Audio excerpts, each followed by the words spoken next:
Picture this. You're Lexie Hull. You've played a total of 8 minutes in 2 games.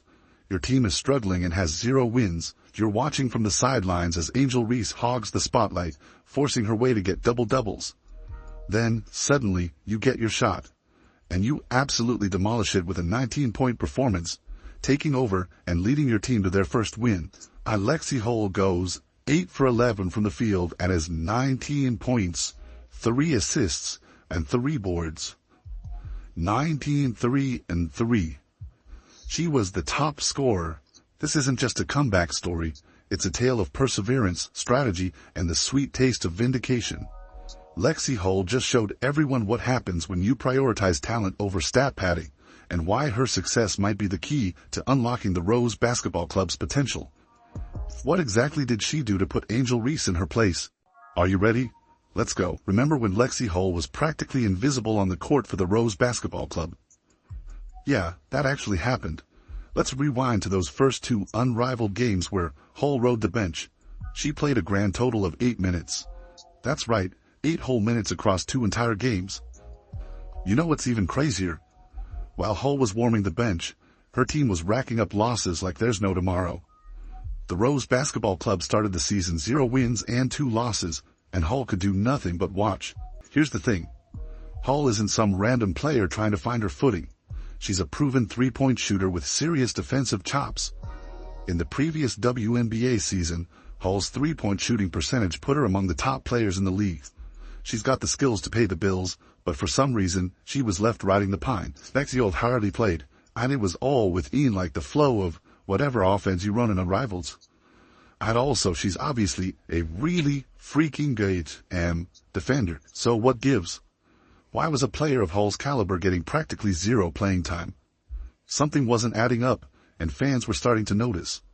They were scratching their heads, wondering why Hull's defensive prowess wasn't being utilized when the team clearly needed a spark. This is where it gets interesting.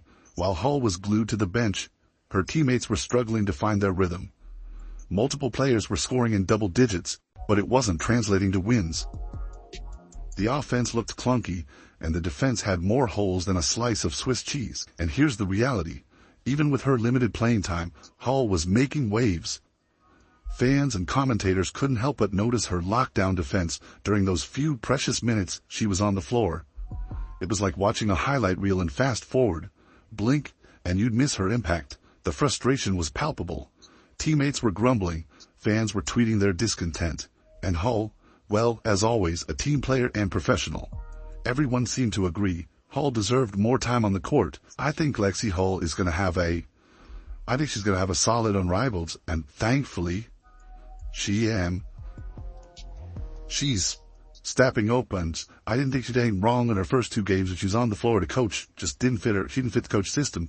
Thankfully, the Rose switched it up a bit. They won. So, how did Lexie Hull go from bench warmer to game changer in just 1 night? That's the million-dollar question.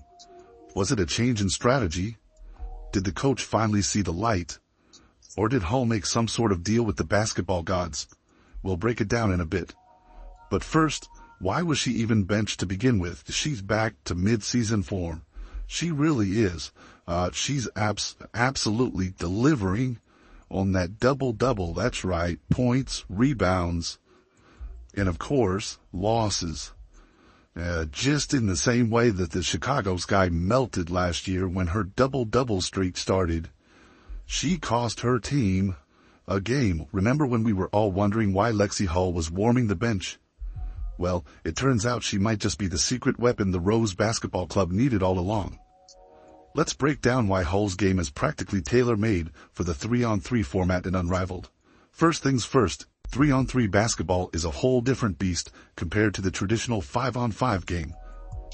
With fewer players on the court, there's a ton more space to work with. This isn't just about having room to breathe, it's about creating opportunities. Now, let's talk about Lexie Hull. You know she's a sharpshooter, right? In 3-on-3, that's like bringing a flamethrower to a water balloon fight. With all that extra space on the court, players who can knock down threes and cut to the basket consistently become absolute nightmares for the defense. And Hull, she's not just good. She's been among the WNBA's best when it comes to draining shots from beyond the arc. But Hull's game isn't just about offense. In 3-on-3, your defensive skills are put under a microscope.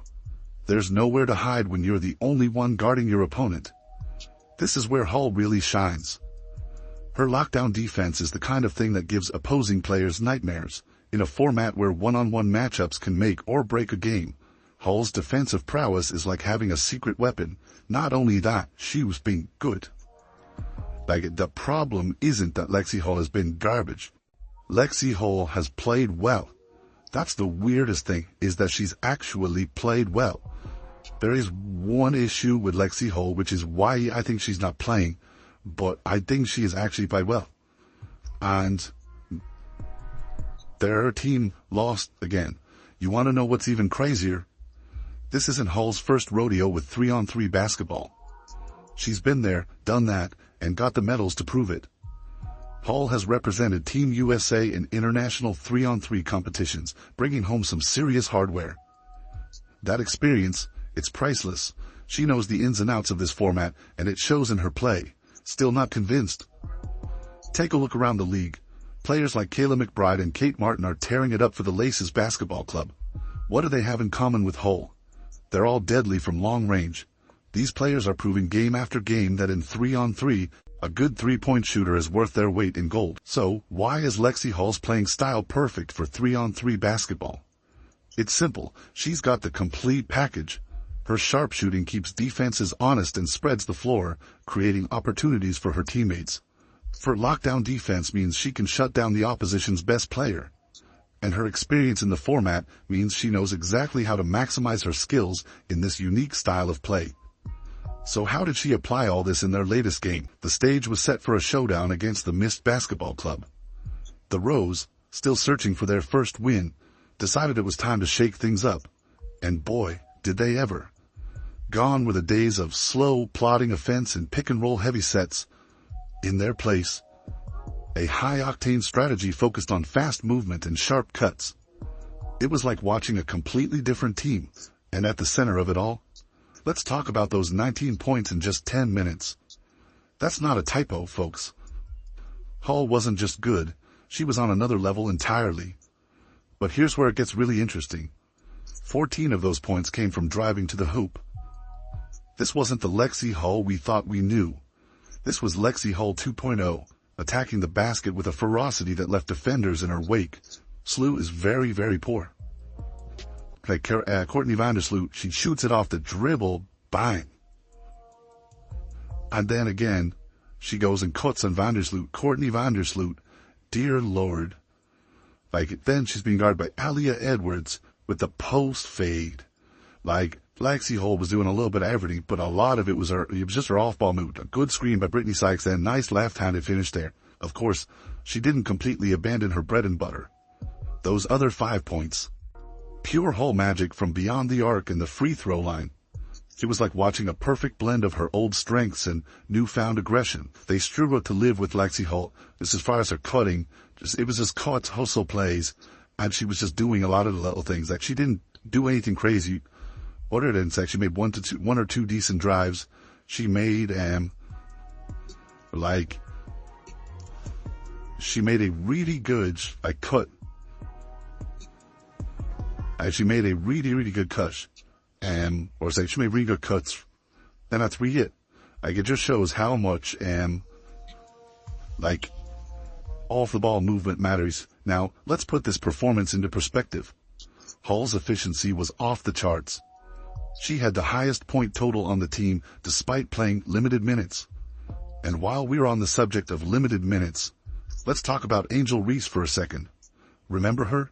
The one who was supposed to be the star of this show. Well, Reese's stat line tells a different story. 4 points in 8 minutes, with 3 turnovers and 4 fouls. That's right, she spent most of the game watching from the bench. Talk about a role reversal. But this isn't just about Hull outshining Reese. It's about how her performance lifted the entire team. With Hull leading the charge, the Rose found their rhythm. The new offensive strategy clicked, creating space and opportunities that simply weren't there before. And just like that, the Rose Basketball Club had their first win in Unrivaled. So, what does this mean moving forward? For starters, it raises some serious questions about Hull's previous lack of playing time. If she can put up these kinds of numbers in just 10 minutes, imagine what she could do with more time on the court. It's clear that Hull isn't just a role player, she's a potential game changer. So why was Hull benched during those first 2 games? You know who wasn't riding the pine during those first 2 games? Angel Reese. But here's a wild thought. What if her presence on the court was actually hurting the Rose Basketball Club? Now you might be thinking, wait a minute, are those even real double-doubles? And you'd be right, especially all the hype around Reese's stat padding. Talk about a letdown. Rose did win though, which is all that matters, but I think it's got to the stage now when it for the Rose where, even though I don't think in the first 2 games Angel Reese was that bad, I don't think she was brilliant, but it's now got to the stage where you have to play Azure. But it gets worse. In the latest game against the Mist Basketball Club, Reese only played 8 minutes. In that time, she scored a whopping 4 points on 2 of 6 shooting. She did grab 6 rebounds, but she also turned the ball over 3 times and committed 4 fouls. Not exactly the performance you want from a so-called star player, is it? So what was going on? Well, it turns out that Reese's playing style just wasn't cutting it in the fast-paced world of 3-on-3 basketball. Her game was slow and pick-and-roll heavy, basically the opposite of what you need in this format. It's like trying to play checkers in a game of speed chess. It just doesn't work. And the reality? Reese couldn't finish at the rim. She missed several easy looks during these games. I mean, come on, layups are like the bread and butter of basketball. Fans were starting to notice too. One fan even went as far as to say, Angel Reese is a liability in unrivaled. Ouch. But can you blame them? The Rose Basketball Club's offensive strategy with Reese on the floor was about as effective as a screen door on a submarine. Instead of fast movement and cuts, the stuff that actually works in 3-on-3, they were stuck in this slow, plodding style that just wasn't getting results. It's like they were playing a different game entirely, but obviously the coach just wanted to run everything through. Obviously, Angel and Chelsea Gray and Kyle Copper, that starting lineup, they wanted Copper to be like the late shot clock ISO scorer. They wanted Chelsea Gray to set everything up, and they wanted it to be a lot of pick and rolls. So, why was Lexie Hull warming the bench for those first 2 games? Simple. Coach Nola Henry was so focused on trying to make Reese work that she couldn't see the forest for the trees. She was betting on the wrong horse, hoping that Reese's individual stats would somehow magically translate into team success. But you know what they say. Insanity is doing the same thing over and over and expecting different results. Something had to give. And finally, it did. After Reese's poor performance in the first 2 games, she found herself riding the bench in the 3rd one. And who stepped up? None other than Lexie Hull, helping the team snag their first win. Lexie Hull's breakout game isn't just a personal victory. It's a potential game changer for the Rose Basketball Club and the Indiana Fever. Her performance against the Mist showed us what's possible when Hull gets the green light. With stars like Caitlin Clark, Kelsey Mitchell, and Aaliyah Boston in the mix, Hull's versatility could be the secret ingredient the Fever needs to spice things up in 2025. But here's the million-dollar question. Will Coach Nola Henry keep riding the Hull Express, or will we see a return to the old playbook? The ball's in Henry's court now. If she's smart, she'll recognize that Hull's not just a role player. She's a difference maker who can contribute on both ends of the floor. You know what? This could be the start of something big for Hull and the Rose Basketball Club. But only if they play their cards right. The potential is there.